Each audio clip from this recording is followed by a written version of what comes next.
Okay, so I'm going to show you how to use the beer line cleaner. Let's say, for example, you have a commercial keg. This is not a keg, but let's say you have a commercial keg with a coupler. So your standard coupler with the keg. What you're going to want to do is unscrew your beer line from the coupler. Keep the gasket in, and then screw that to the fitting that comes with the tank.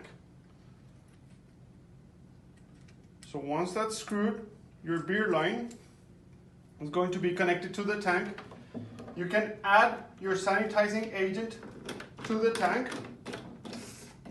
So just open it, follow the sanitation agent's instructions, fill it up to whatever quantity you want it.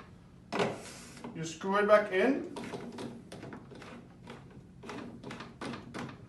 Once it's screwed, you can start building up some pressure. So as you can see, the line is starting to get filled with the liquid. The tap is closed right now, but if I open the tap, it's going to start flowing. So as you can see, there's pressure in the tank right now. It keeps on flowing. There's liquid all through the line.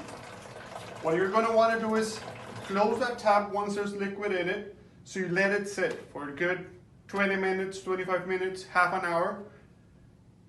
It is pressurized, so whenever you open the tap again, it's going to continue on flowing your sanitizing agent. You're going to want to do that a couple times. So what you can do is just pump it again.